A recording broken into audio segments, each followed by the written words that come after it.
तो अब खबरें विस्तार से। राजस्थान के डिप्टी सीएम पद और प्रदेश कांग्रेस अध्यक्ष पद से हटाए गए सचिन पायलट आज दोपहर दिल्ली में प्रेस कॉन्फ्रेंस करेंगे। राजस्थान के सियासी ड्रामे पर सचिन पायलट ने अब तक सीधे तौर पर कोई टिप्पणी नहीं की। ऐसे में आज की प्रेस कॉन्फ्रेंस में पायलट अपने फ्यूचर प्लान का खुलासा कर सकते हैं। सचिन पायलट अभी तक शांत रहे। डिप्टी सीएम पद से हटाए जाने के बाद उन्होंने सिर्फ एक ट्वीट के जरिए अपनी बात रखी। ऐसे में आज की प्रेस कॉन्फ्रेंस पर कांग्रेस के साथ साथ बीजेपी की भी नजर है। तो सचिन पायलट आज प्रेस कॉन्फ्रेंस करेंगे। कल वो राजस्थान कांग्रेस के अध्यक्ष पद और उप मुख्यमंत्री पद से हटा दिए गए थे। ये उम्मीद है कि आज वो इस प्रेस कॉन्फ्रेंस में कोई बड़ा ऐलान कर सकते हैं।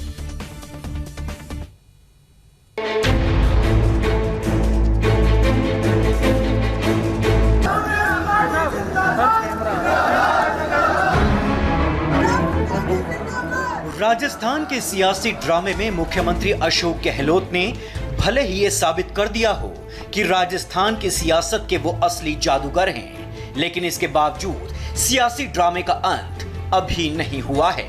पिक्चर अभी बाकी है। सत्ता को परेशान किया जा सकता है, पराजित नहीं।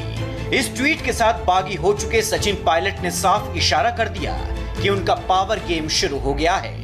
उनका प्लेन क्रैश नहीं हुआ है, वो लंबी उड़ान भरने वाले हैं। पायलट का अगला कदम क्या होगा, इस पर से आज दोपहर 12 बजे पर्दा उठ सकता है। जब वो मीडिया के सामने आएंगे, अपने फ्यूचर प्लान को समझाएंगे। लेकिन मंगलवार को हुए सियासी ड्रामे में पहली बाजी तो अशोक गहलोत ने जीत ही ली। और ये कोई प्रदेश कांग्रेस के अध्यक्ष जो हमारे पहले थे पायलट साहब, उनके हाथ में कुछ नहीं वहाँ पर। वो तो खुद ही वहाँ पे पूरी कुनबा जो है वो बीजेपी के हाथों में खेल रहे हैं। राजस्थान के सियासी घटनाक्रम में सचिन पायलट का विमान टेक ऑफ हो गया है। यही वजह है कि पायलट ने अभी तक इस सियासी ड्रामे पर सीधे तौर पर कोई टिप्पणी नहीं की है।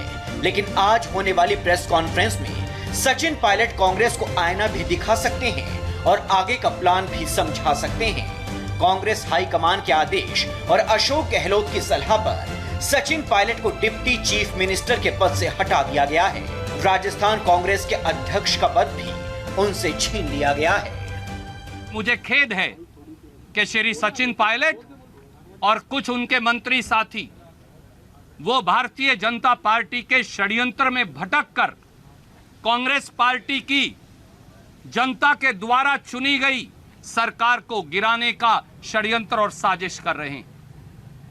यह अस्वीकार्य है। इसीलिए बड़े दुखी मन से और खेद से कांग्रेस पार्टी ने श्री सचिन पायलट जी को, श्री विश्वेंद्र सिंह जी को और श्री रमेश मीना जी को उप मुख्यमंत्री और मंत्री पद के भार से फौरी तौर से मुक्त किया जाता है। राजस्थान के सियासी ड्रामे के 4 अहम किरदार हैं अशोक गहलोत, सचिन पायलट, कांग्रेस और बीजेपी। पूरी कहानी इन 4 किरदारों के इर्द गिर्द घूम रही है। सचिन पायलट अशोक गहलोत को कटघरे में खड़ा कर रहे हैं, तो अशोक गहलोत सचिन पायलट को विलेन मानते हैं। सचिन पायलट पिछले काफी दिनों से नाराज चल रहे थे और ये बात वो अलग अलग नेताओं को अपनी तरफ से बता चुके थे। पिछले रविवार को भी उनकी एक वरिष्ठ नेता से बात हुई थी कांग्रेस के, जिसमें उन्होंने सारी बात बताई। उन्होंने बताया कि क्या परेशानी उनको कांग्रेस पार्टी में हो रही है, किस तरह से उनकी अवहेलना हो रही है, किस तरह से उन्होंने मेहनत की थी विधानसभा चुनाव में। लेकिन उस सब के बावजूद जो जो उन्हें वायदा किया गया, उनकी पार्टी से जो जो शिकायतें थी, वो भी किसी तरह से रिजॉल्व करने की कोशिश लीडरशिप की तरफ से नहीं हुई। राजस्थान के रण के पहले राउंड में गहलोत बाजी मार गए। ऐसा नहीं है कि ये जंग पिछले 1 या 2 हफ्ते से चल रही हो। इसके लिए सियासी बिसात काफी पहले ही बिछा दी गई थी। यही वजह थी कि गहलोत ने सबसे पहले अपने विधायकों को एकजुट किया। गहलोत ने पार्टी के भीतर अपने सबसे बड़े राइवल सचिन पायलट को बड़ी आसानी से साइड लगा दिया, जिसकी वो कई महीने से कोशिश कर रहे थे। गहलोत सरकार बनने के बाद ही सचिन पायलट को ये लगने लगा था कि उनका कद कैबिनेट मंत्री से ज्यादा नहीं है। इतना ही नहीं, विधानसभा में जिस गेट से अशोक गहलोत और विधानसभा अध्यक्ष की एंट्री होती थी, उस गेट से प्रवेश करने पर भी सचिन पायलट पर पाबंदी लगा दी गई। गाहे बगाहे मुख्यमंत्री अशोक गहलोत सचिन पायलट पर निशाना साधकर बयानबाजी करते थे। सचिन पायलट के तमाम आदेशों और तमाम ट्रांसफर पोस्टिंग ऑर्डर्स पर भी कई हद तक के पाबंदी लगा दी गई। पहले दौर की लड़ाई जीतने के बाद अशोक गहलोत फुल कॉन्फिडेंस में हैं। गहलोत ने सचिन पायलट पर निशाना साधते हुए बीजेपी को भी कटघरे में खड़ा कर दिया। कहा, उन्हें इस साजिश की पहले से आशंका थी, इसीलिए उनकी पहले से तैयारी थी। ये पिछले 6 महीने से षड्यंत्र चल रहा था और हम सबको जानकारी थी कि ये षड्यंत्र बहुत बड़ा है, हॉर्स ट्रेडिंग हो रही है और ये चलता रहा और जो स्थिति आज पहुंची उसी कारण पहुंची है। हमारे कुछ साथी गुमराह होकर के चले गए दिल्ली के अंदर और बीजेपी के मंसूबे पूरे नहीं हुए। गहलोत ने एक तरफ अपने रास्ते के कांटे को हटाया, दूसरी तरफ कैबिनेट बैठक कर अपने विरोधियों को कड़ा संदेश देने की कोशिश की कि राजस्थान की राजनीति के असली और सबसे बड़े खिलाड़ी वही हैं। मंगलवार रात गहलोत मंत्रिमंडल की बैठक हुई, जिसमें राज्य में 223 करोड़ रुपए के निवेश की 2 परियोजनाओं को मंजूरी दे दी गई। उप मुख्यमंत्री सचिन पायलट और 2 मंत्रियों विश्वेंद्र सिंह और रमेश मीणा को हटाए जाने के बाद मंत्रिमंडल की यह पहली बैठक थी। सचिन कांग्रेस से बाहर जाते जाते कांग्रेस के भीतर के युवाओं को बगावत की हवा दे गए हैं। प्रिया दत्त से लेकर जितिन प्रसाद तक सबके ट्वीट ने कांग्रेस के लिए खतरे की घंटी बजा दी है। सबकी नजर अब सचिन पायलट के अगले कदम पर टिकी है। सचिन पायलट का अगला कदम क्या होगा, ये आज होने वाली सचिन पायलट की प्रेस कॉन्फ्रेंस से पता चलेगा। दिल्ली से विजय लक्ष्मी और देवेंद्र पराशर के साथ मनीष भट्टाचार्य, इंडिया टीवी, जयपुर। राजस्थान के सियासी ड्रामे में अशोक गहलोत ने एक बार फिर साबित कर दिया कि वो राजनीति के मंझे हुए खिलाड़ी हैं। गहलोत ने सियासत की ऐसी बिसात बिछाई कि एक तरफ वो अपनी मुख्यमंत्री की कुर्सी बचाने में कामयाब रहे, साथ ही साथ दूसरी तरफ अपने विरोधी सचिन पायलट और उनके करीबियों को बाहर करवाना का काम भी उनका हो चुका है। इतना ही नहीं, पायलट को हटाए जाने के तुरंत बाद कैबिनेट बैठक का ये इशारा भी कर दिया कि राज्य की बागडोर पूरी मजबूती के साथ उन्हीं के हाथ में है।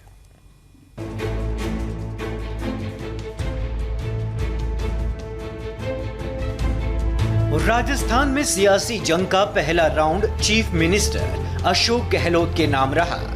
जैसे संकेत अशोक गहलोत ने दिए, ठीक उसी तरह का नतीजा भी रहा। गहलोत मजबूत पोजीशन में थे, आला कमान का भरोसा था। यही वजह रही कि राजस्थान के रण में अनुभवी अशोक गहलोत युवा सचिन पायलट पर भारी पड़ गए। पार्टी आला कमान ने अशोक गहलोत की हर बात पर भरोसा किया, जिससे गहलोत मुख्यमंत्री की कुर्सी भी बचाने में सफल हो गए और रास्ते के कांटे डिप्टी सीएम सचिन पायलट को हटाने में भी कामयाब रहे। 4 प्रमुख निर्णय अभी सूचित किए। ये आपके सामने बताते हुए खुशी है कि भाई गोविंद डोटासरा जी ये नए पीसीसी के अध्यक्ष नियुक्त किए गए हैं अध्यक्ष द्वारा, और साथ ही साथ हमारे दूसरे भाई गणेश गोगरा जी ये यूथ कांग्रेस के अध्यक्ष नियुक्त किए गए। साथ ही साथ हमारे उप मुख्यमंत्री जी और हमारे अन्य 2 मुख्यमंत्री, उनको मंत्रिमंडल की सदस्यता से बर्खास्त किया। अशोक गहलोत सिर्फ सचिन पायलट को ही बाहर करवाने में सफल नहीं हुए, बल्कि सचिन पायलट के करीबियों को भी मैदान से आउट करवा दिया। गहलोत ने अपनी कैबिनेट से विश्वेंद्र सिंह और रमेश मीणा को बाहर कर दिया। ये दोनों खुलकर सचिन पायलट के साथ खड़े थे।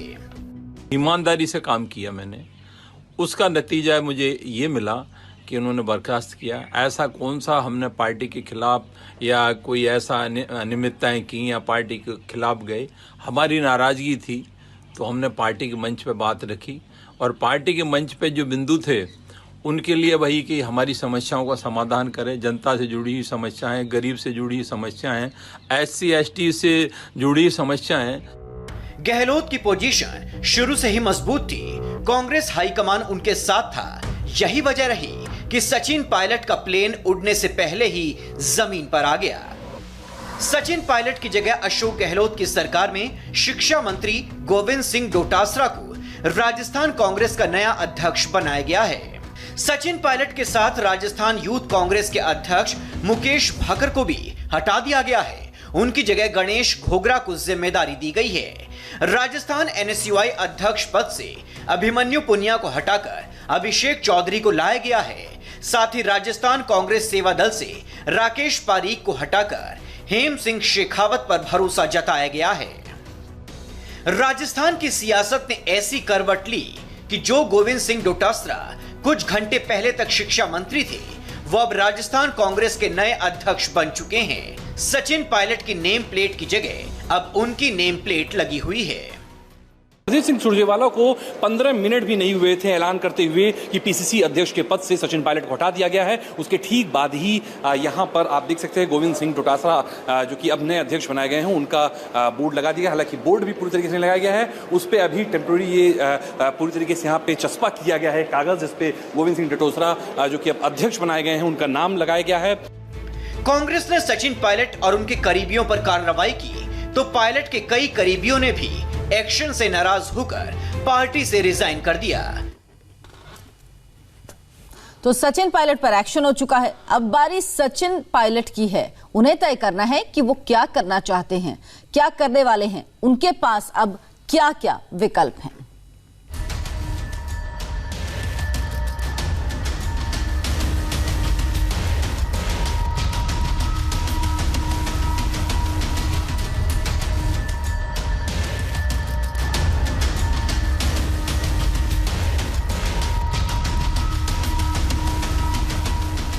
सचिन पायलट के साथ जो कुछ हुआ उसका अंदेशा उन्हें पहले से ही हो रहा होगा। कांग्रेस के एक्शन के बाद सचिन पायलट का प्लेन टेक ऑफ कर गया है, यानी उड़ान भर चुका है। अब इसकी इमरजेंसी लैंडिंग होगी या क्रैश लैंडिंग या फिर सेफ लैंडिंग, इसका आज पता चल सकता है जब वो मीडिया के सामने आएंगे और अपनी बात रखेंगे। हालांकि एक्शन होने के बाद पायलट ने ट्वीट कर अपनी बात बता दी थी। सवाल है कि अब सचिन पायलट क्या करेंगे, उनका अगला कदम क्या होगा, उनके पास क्या ऑप्शंस हैं, क्या वो बीजेपी में शामिल होंगे, क्या कांग्रेस में रहकर वो अपनी स्थिति मजबूत करने की कोशिश करेंगे या फिर उनका कुछ और ही फ्यूचर प्लान है। सचिन पायलट के सामने सबसे आसान विकल्प यही है कि वो कांग्रेस में बने रहें और अपनी स्थिति को मजबूत करें। इसमें उन्हें पार्टी के युवा नेताओं का साथ मिल सकता है। कांग्रेस के अंदर जितिन प्रसाद, प्रिया दत्त, दीपेंद्र हुड्डा और मिलिंद देवड़ा जैसे कई युवा नेता हैं जो पायलट के साथ हो रहे बर्ताव से खुश नहीं दिख रहे हैं। इन नेताओं ने पायलट के समर्थन में कुछ ट्वीट्स भी किए हैं। प्रिया दत्त ने ट्वीट करते हुए लिखा, एक और दोस्त ने पार्टी छोड़ दी। सचिन और ज्योतिरादित्य दोनों सहकर्मी अच्छे दोस्त थे। दुर्भाग्यवश पार्टी ने दोनों क्षमतावान युवा नेताओं को खो दिया। मैं नहीं मानती कि महत्वाकांक्षी होना गलत है। इन लोगों ने मुश्किल वक्त में बहुत मेहनत से काम किया है।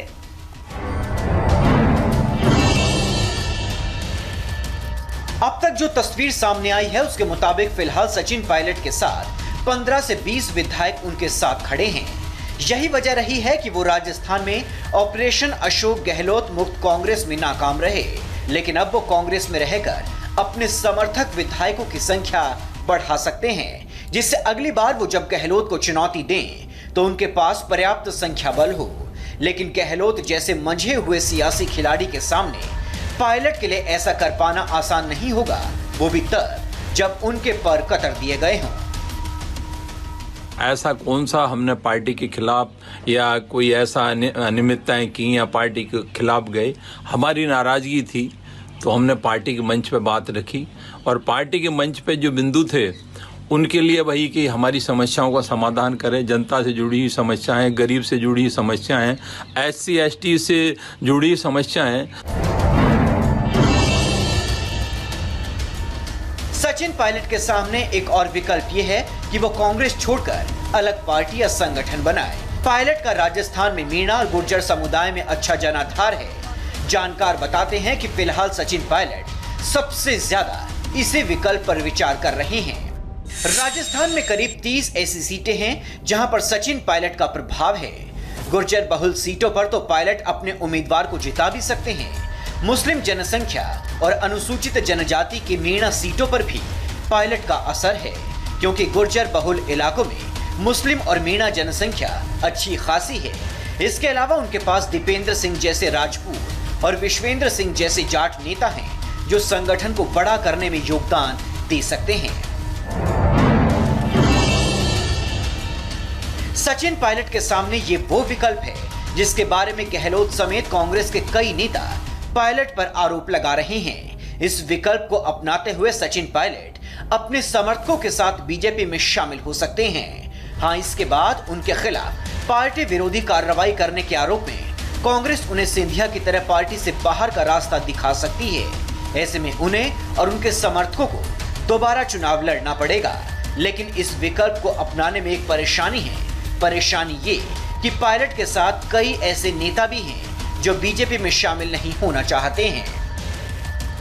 इनमें हिमाराम चौधरी, दीपेंद्र सिंह और मास्टर भंवरलाल शर्मा जैसे नेता बीजेपी में नहीं जाना चाहते हैं। 70 पार कर चुके इन नेताओं का मानना है कि जिंदगी भर कांग्रेस में रहने के बाद अब आखिरी चुनाव में बीजेपी में जाकर क्या करेंगे। इसके अलावा इनको अपनी अगली पीढ़ी के भविष्य की भी चिंता है। सवाल है कि आखिर कांग्रेस की सीनियर लीडरशिप वक्त रहते अपने नेताओं से बातचीत क्यों नहीं करती? क्यों ज्योतिरादित्य सिंधिया या सचिन पायलट जैसे दिग्गज युवा नेताओं को बगावत पर उतारू होना पड़ता है? क्यों उन्हें कांग्रेस के बाहर अपने विकल्प तलाशने पड़ते हैं? कांग्रेस के साथ दिक्कत यह है कि जब बिल्कुल चीजें एकदम कोलैप्स होने की कगार पे आती हैं, तभी सीनियर लीडरशिप या सो कॉल्ड जो शीर्ष नेतृत्व है कांग्रेस पार्टी का, वो एक्शन में दिखता है। उससे पहले नेता कहते रहते हैं कि वो परेशान हैं, उनको ये दिक्कत है, ओल्ड गार्ड काम नहीं करने दे रहा है, जहां तक यंग गार्ड की बात है। लेकिन जब तक चीजें एकदम कोलैप्स करने के स्टेज पर नहीं आ जाती हैं, जब तक चीजें एकदम टूट कर बिखर नहीं जाती हैं, तब तक शीर्ष नेतृत्व जो है वो कहीं भी एक्शन में नजर नहीं आता है। सचिन पायलट से डिप्टी सीएम और राजस्थान कांग्रेस के अध्यक्ष का पद छीन लिया गया है और इससे कांग्रेस पार्टी में भी भारी नाराजगी है। कांग्रेस के कई युवा नेताओं ने सचिन पायलट पर हुई कार्रवाई पर नाराजगी भी जाहिर की है। वहाँ पे पूरी कुनबा जो है वो बीजेपी के हाथों में खेल रहे हैं। कोई शिकायत उनकी नहीं करी हाईकमांड को, इनको हटाओ। उसके बावजूद भी उनका जो रवैया रहा है 3 महीने से 6 महीने से, आप देखते आ बैल मुरे मार। उम्मीद है हालात अभी भी सुधर सकते हैं। दुख है कि बात यहां तक पहुंची। जितिन के साथ साथ कांग्रेस नेता शशि थरूर ने भी पायलट पर हुई कार्रवाई पर ट्वीट करते हुए लिखा, मैं सचिन पायलट के कांग्रेस छोड़ने को लेकर दुखी हूं। काश बात यहां तक नहीं पहुंची होती। अलग होने के बजाय उन्हें अपने हमारे सपनों को पूरा करने के लिए पार्टी को बेहतर और प्रभावशाली बनाने के प्रयास में शामिल होना चाहिए था। इससे पहले पार्टी के वरिष्ठ नेता कपिल सिब्बल ने भी ट्वीट कर इस सियासी घमासान पर आला कमान को सचेत कर दिया था। अपनी पार्टी के लिए चिंतित हूं। क्या हम तभी जागेंगे जब घोड़े हमारे अस्तबल से भाग जाएंगे? कांग्रेस के अंदर चल रही सियासी जंग में बीजेपी को भी निशाना साधने का मौका मिल गया है। दोनों का कुनबा टूट चुका है। अब इस कुनबे के बाद में किसका पास क्या है क्या नहीं है, कितनी किसके पास शक्ति है, इसका धीरे धीरे प्रकटीकरण होगा और उसका सही प्रकटीकरण तो विधानसभा में होगा। उसके बाद ही आगे की सारी रणनीति बनेगी। मैं कहूंगी कि कांग्रेस बहुत अभागी पार्टी है जिसने ऐसे हीरे को गमा दिया अपनी गलती से, उसका इतना अपमान किया, उसका परिणाम निकला। मैं कहूंगी कि कांग्रेस बहुत ही अभागी पार्टी है। कांग्रेस को राजस्थान में सत्ता का स्वाद चखाने में सचिन पायलट ने कितनी मेहनत की थी, इसको कांग्रेस का एक एक कार्यकर्ता जानता है। लेकिन कांग्रेस और गहलोत ने चुन चुन कर पायलट के लोगों को किनारे कर दिया, जिसका आज नहीं तो कल कांग्रेस को खामियाजा भुगतना पड़ सकता है।